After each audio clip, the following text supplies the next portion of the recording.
Good morning friends, આપણી YouTube channel ગણિત વિજ્ઞાન ગુરુમાં આપ સર્વનું સ્વાગત છે।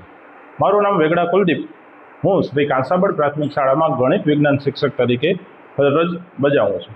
આપણા આ વિડીયો બનાવવાનો મુખ્ય હેતુ તો માત્ર ને માત્ર એટલો જ છે કે મારા વિદ્યાર્થીઓ જે આનાથી શીખે અને અન્ય વિદ્યાર્થીઓને પણ આનો લાભ મળે, કારણ કે હવે ગવર્મેન્ટે દરેક શાળાઓમાં સ્માર્ટ ટીવી આપી જ દીધા છે, જેથી કરીને એક શિક્ષકની ગેરહાજરીમાં પણ વિદ્યાર્થી છે એ સતત શીખતો રહે।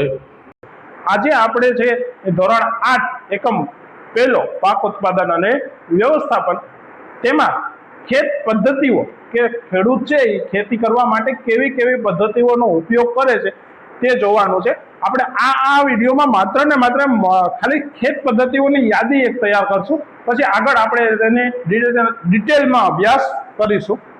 તો શરૂઆત છે પાક ઉત્પાદનની મૂળભૂત પદ્ધતિઓ બીજથી બજાર સુધી, એટલે કે ખેડૂત છે એ પાક ઉત્પાદનમાં કઈ રીતે બીજ પસંદ કરે છે ત્યાંથી શરૂઆત કરી અને છેક જે પાક ઉત્પાદન થઈ જાય તે પછી એને બજારમાં મૂકે ત્યાં સુધીની અલગ અલગ પદ્ધતિઓ છે, જે વૈજ્ઞાનિક પદ્ધતિઓ છે, જેનો ઉપયોગ કરી અને આપણે ખેતી કરીએ તો આપણો પાક છે એ ખૂબ સારો થાય। તો આપણે એની થોડી આછી એવી માહિતી અત્યારે લેવાની છે, પછી આપણે એનો ડિટેલમાં અભ્યાસ કરીશું કેવી કેવી પદ્ધતિઓ વાપરવામાં આવે છે।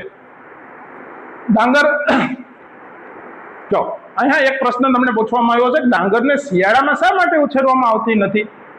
એનું કારણ શું છે? તો કે એની પાછળનું વિજ્ઞાન એવું છે કે ડાંગરનો પાક છે એને ખૂબ જ પાણીની જરૂરિયાત હોય છે। એટલે તો પાણી ક્યારે વધારે મળે? તો કે પાણી છે એ જ્યારે વરસાદ પડતો હોય ત્યારે છે એ વધારે મળતું હોય છે। હવે ડાંગરને વરસાદની જરૂરિયાત છે, તો ડાંગરને શિયાળામાં વાવીએ તો શિયાળામાં તો કોઈ દિવસ વરસાદ આવવાનો નથી, તો શું થાય? તો કે શિયાળામાં ડાંગરનું ઉત્પાદન છે એ ન થઈ શકે, એટલે ડાંગરને આપણે શિયાળામાં રોપવામાં આવતું નથી। એને ક્યારે રોપવામાં આવે? તો કે એને વધારે માત્રામાં પાણીની જરૂરિયાત પડે છે, તો વધારે માત્રામાં પાણી કઈ ઋતુમાં મળે? તો કે વધારે માત્રામાં પાણી છે એ વરસાદની ઋતુમાં મળે છે। એટલે ડાંગરને હંમેશા ક્યારે વાવવામાં આવે? તો કે જ્યારે વરસાદ પડતો હોય, એટલે કે ચોમાસું ચાલુ હોય ત્યારે ડાંગરને રોપવામાં આવે છે। ડાંગરને વધારે માત્રામાં પાણીની જરૂર પડે છે, તેથી તેને માત્ર ચોમાસામાં જ ઉછેરવામાં આવે છે, નહીં કે શિયાળા કે ઉનાળામાં।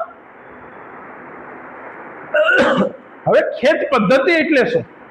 તો કે જેમ આપણી ઘેરે આપણો માળી છે, જેને ઘેરે બગીચો હોય, માળી છે, જેમ એક છોડને ઉછેરવા માટે કેવા કેવા પ્રયાસો કરે છે, એ મોટી માત્રામાં જ્યારે છે એ ખેતરમાં કરવામાં આવે એ પદ્ધતિ બે સરખી છે। માળી છે કે આપણી ઘેરે છે એક છોડ ઉછેરવા માટે કરીએ છીએ, કે આપણે આપણી ઘેરે એક છોડ ઉછેરીએ છીએ તો એના માટે માટી પસંદ કરીએ છીએ, એને પાણી આપીએ, એને ખાતર આપીએ, યોગ્ય છોડ લઈએ છીએ, કોઈ સારી ગુણવત્તાવાળો છોડ લઈએ છીએ, જેથી કરીને આપણું એ છોડ ઉગવાનું પરિણામ છે એ વધારે સારું આવે।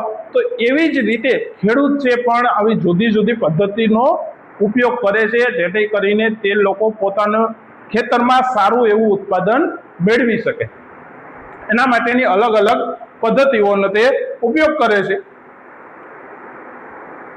જો કઈ કઈ પદ્ધતિ? તો કે એને 3 ભાગમાં વહેંચવામાં આવી છે। પહેલી પૂર્વ તૈયારી। તો પૂર્વ તૈયારી માટે શું કરવામાં આવે ખેતી માટે? તો કે પૂર્વ તૈયારીમાં પહેલા એને ભૂમિને તૈયાર, એટલે જમીનને ખેડી અને તૈયાર કરવામાં આવે છે। અને બીજું આવે છે રોપણી, એટલે કે વાવણી, બીને પસંદ કરી અને વાવણી। આ બે છે એ પૂર્વ તૈયારી છે। પછી શું કરવાનું? તો કે ઉછેર અને જાળવણી। હવે આપણે પૂર્વ તૈયારી કરી લીધી, વ્યવસ્થિત ખેતર ખેડી લીધું છે, વાવણી કરી લીધું છે, પછી વાવી આવ્યા એટલે થઈ ગયું એવું તો હોવાનું નથી।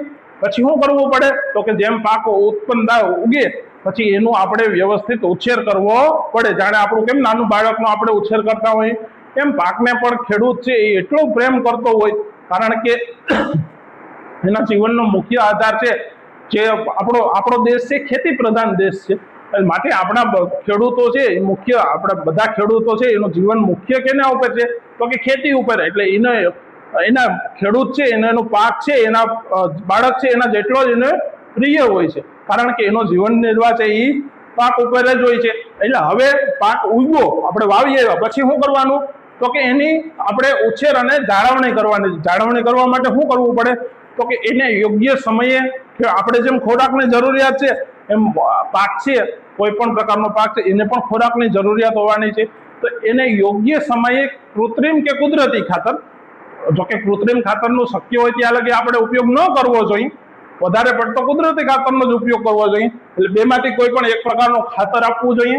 સિંચાઈ અને નીંદણથી રક્ષણ, આ પછી એની પાક જાળવણીના મુખ્ય 3 કારણો છે, જેનો આપણે આગળ ડિટેલમાં અભ્યાસ કરીશું. અને પછી આ બે પૂર્વ તૈયારી યોગ્ય કરી છે, વ્યવસ્થિત એને આપણે ઉછેર કર્યો છે, પછી આપણે એનું પરિણામ લેવાનું છે. શું પરિણામ મળે છે? તો કે આપણે જો પાક વ્યવસ્થિત ઉછેરો હોય છે તો બહુ સારો એવો પાક થયો છે, એટલે આપણે એને લણવાનો થાય અને પછી એનો સંગ્રહ કરવાનો. જ્યાં લગી બજારમાં વ્યવસ્થિત એની કિંમત ના આવે ત્યાં સુધી આપણે એને સંગ્રહ કરવાનો હોય છે. હવે પૂર્વ તૈયારીમાં પહેલું છે ભૂમિને તૈયાર કરવું. એટલે ભૂમિને તૈયાર કરવામાં શું? તો ખેડૂત છે એ ખેતર ખેડે છે, આપણે બધા ખેડૂતના દીકરા જ છીએ, એટલે આપણે જનરલી ખેતરે ગયા હોય તો આપણે જોયું હોય કે કઈ રીતે આપણા પિતા છે, ભાઈ છે, કાકા છે, એ હાથી હાંકતા હોય છે, જમીનને ખેડતા હોય છે. એટલે આ પહેલું પગલું છે ભૂમિને તૈયાર કરવી, જમીનને ખેડવી.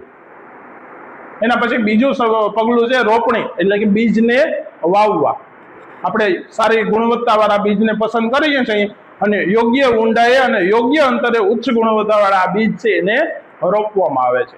એના પછીનું ત્રીજું પગલું છે કુદરતી અને કૃત્રિમ ખાતર આપવું. બેમાંથી કોઈ પણ એક ખાતર આપી શકાય, પણ આપણો આગ્રહ હોવો જોઈએ કુદરતી ખાતર આપવાનો. કૃત્રિમ ખાતર છે એ આપણે આગળ ભણીશું ત્યાં છે. કૃત્રિમ ખાતર છે આપણને તરત એનું પરિણામ મળે છે, પણ એ લાંબા ગાળે આપણા ખેતરને નુકસાન કરે છે. ઉછેર અને જાળવણી, આ પગલું નંબર 4 છે.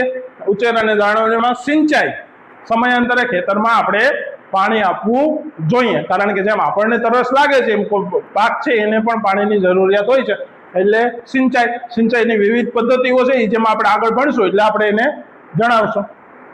એના પછી નીંદણથી રક્ષણ, તો ખેતરમાં જે નકામો કચરો ઉગ્યો હોય, ખોટું ખોળ ઉગ્યું હોય એને આપણે દૂર કરવાનું. એટલે 5મું સ્ટેપ છે નીંદણથી રક્ષણ.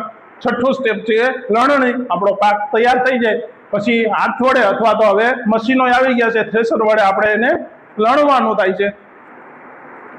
એના પછીનો છેલ્લું સ્ટેપ છે એનો સંગ્રહ કરવો. મોટા ગોડાઉન હોય એમાં આપણે એ પાકને યોગ્ય સમય સુધી સંગ્રહ કરવાનો હોય છે, જેથી કરીને એને જો વરસાદ છે, જીવજંતુઓ છે એનાથી એને બચાવી શકાય અને વધારે આપણું સંગ્રહ રાખ્યો હોય તો જેથી કરીને જ્યારે બજારમાં સારો ભાવ આવતો હોય ત્યારે આપણે એને વેચી શકીએ.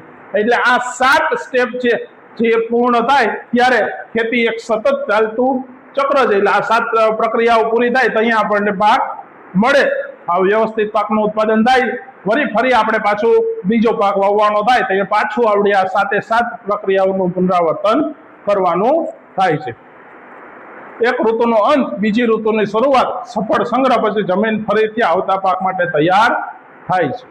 એટલે ખેતી છે એ સતત ચાલતી પ્રક્રિયા છે. હવે આપણે જેમ આગળ જાઉં એમાં 7 છે એને ડિટેલમાં આપણે અભ્યાસ કરીશું. 7 પદ્ધતિઓ છે એમાં 2 પરંપરાગત પદ્ધતિઓ કે આપણા પૂર્વજો કેવી પદ્ધતિઓનો ઉપયોગ કરતા અને હવે આપણે ટેકનોલોજીનો સુધાર કરી અને કેવી પદ્ધતિનો ઉપયોગ કરીએ તો વધારે એવું આપણા ખેતરમાં પાક ઉત્પાદન થાય, આ પદ્ધતિઓ આપણે હવે અભ્યાસ કરીશું.